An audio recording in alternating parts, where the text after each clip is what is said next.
Ever since its announcement, I've been excited for the release of Thronebreaker. As a longtime fan of The Witcher games and books, I was probably more excited than most. Gwent, the multiplayer card game, appeals to me, but as a father of two super young kids, I don't really have the time, or the patience if I'm being honest, to deal with many online games or other players.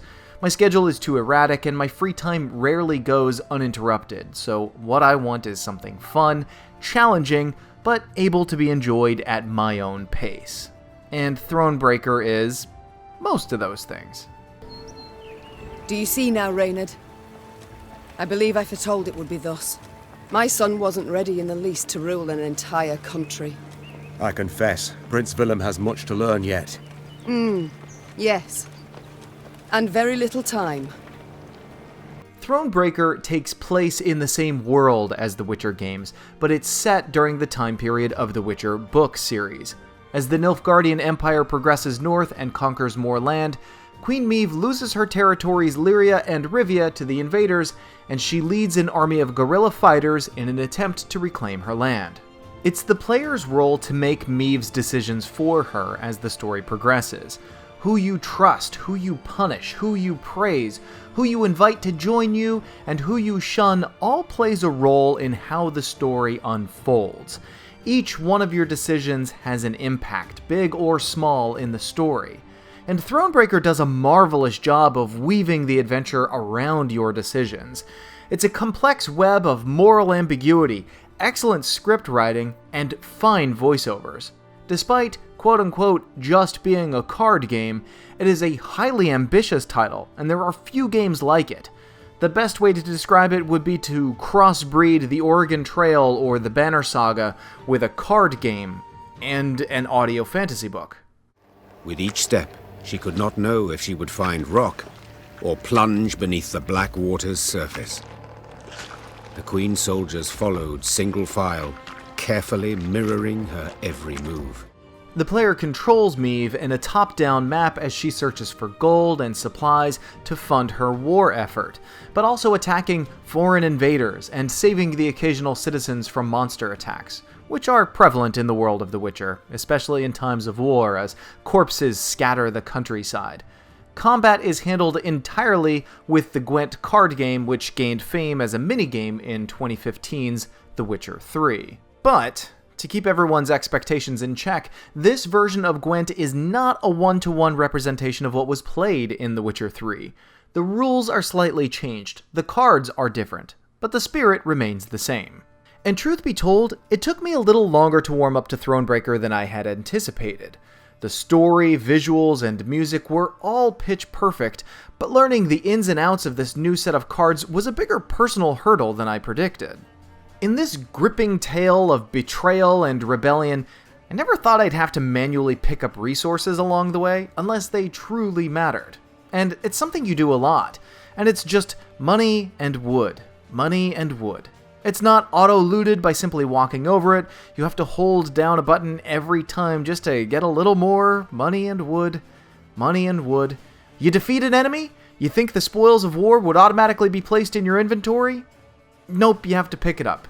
More money, more wood. Not exactly gripping gameplay. It's not like there's a chance of finding a new weapon or new armor in the detritus, or a secondary factor to weigh in. Like if you had too much money on you, you'd be more likely to be jumped by bandits, or if you had too much wood, you'd physically move slower, or that if you don't have enough of either, you start to lose units from your army. But nothing like that comes into play, which just makes the whole mechanic of picking up money and wood tedious. It's far from game-breaking, but ideally the amount of resources given to the player should be attached to the decisions they make along the way, like Oregon Trail, because the decision-making in Thronebreaker is fantastic. That is the meat and potatoes of Thronebreaker.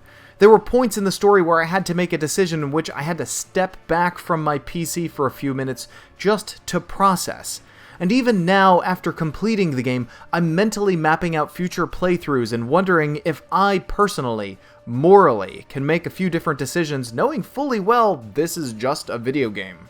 The game also touts treasure maps, a promise of trinkets and secrets to uncover, Naturally, I was excited to decipher these maps and see how they could improve my arduous journey.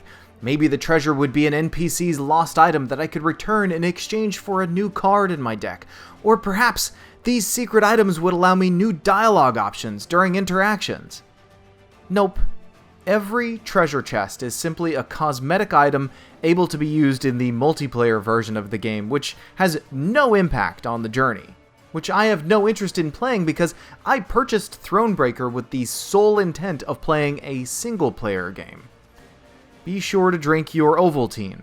The most odd thing to me about Thronebreaker is that half, or slightly more than half of the card combat encounters come in the form of puzzle games. Games which don't follow the normal rules of Gwent that you've learned so far, which mostly have their own rules, and often will change the characteristics of cards you've learned how to play. So every puzzle, you have to stop and read all your card's properties again, and go through a few rounds of trial and error trying to figure out what exactly the goal of this new game is. Now, the puzzle games themselves, to me, are not entirely unwelcome. A new way to use these cards and add some more game time, wonderful. I think they have a place in a game like Thronebreaker, but not in the way that the developers chose. Perhaps as a side mode found within your party's camp would be less intrusive, and maybe that would be a better way to unlock these cosmetic items. But as it is, these puzzles are jammed in a little too much. Want to fight that monster? Puzzle. Want to free those people from the slavers? Puzzle. According to my final stats, I solved 37 puzzles, none of which I ever personally want to play ever again, and only 36 standard battles, half of which are shortened battles, which only last 1 round instead of the standard 3 rounds. I guess when 3-round battles aren't more than half of the encounters, they aren't technically standard anymore, right? In the end, looking back, I feel like it was less of a card battle experience and more of a card puzzle experience, with ever-changing rules. Not really what I thought I was signing up for. I suppose I'm slightly disappointed. Yes, there is a mode in the game where you can skip card battles and focus solely on the story, but if you're looking to buy the game and wanting to skip the card battles entirely, I don't think it's worth it without them. I liked the card battles, the standard card battles, the card battles that lasted the full 3 rounds where I had to judiciously weigh my card options and decide which rounds I wanted to feign or throw entirely. I want more of those in a story setting. In fact, this formula of gameplay and storytelling is quite effective. I would gladly dip my toes back into the world of Witcher again if another Thronebreaker-type game was made by CD Projekt. Maybe one following the romantic exploits of Dandelion, maybe Triss's life leading up to the Battle of Sodden Hill during the First War with Nilfgaard. Like a good spin-off, Thronebreaker does a great job of fleshing out and expanding the world of The Witcher. Whether you're a fan of the books, the comics, or the games, or all of the above, there's a ton of great expositional content here. Clad in black's humans hard. Why no good humans? My final critique with the game is its difficulty scaling, which ideally should slowly escalate as the game progresses, culminating in a final battle that feels both challenging and rewarding.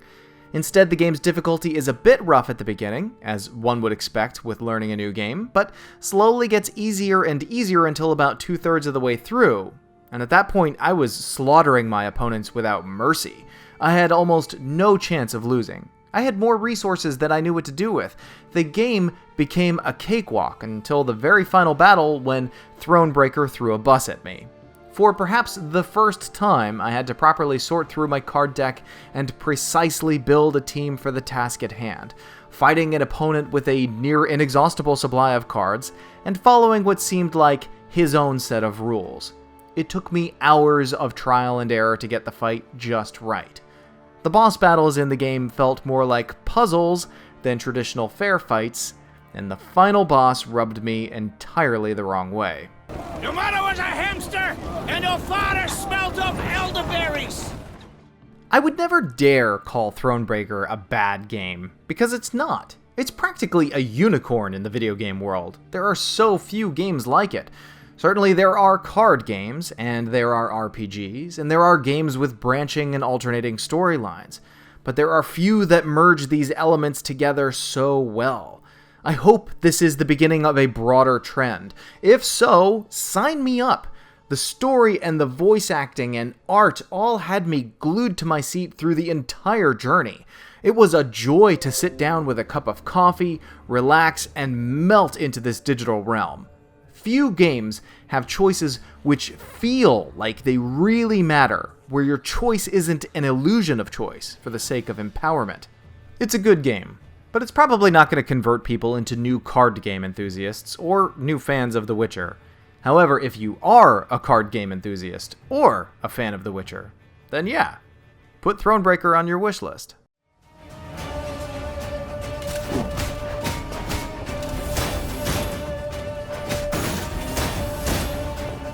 They retreat! Your Majesty, the city's ours!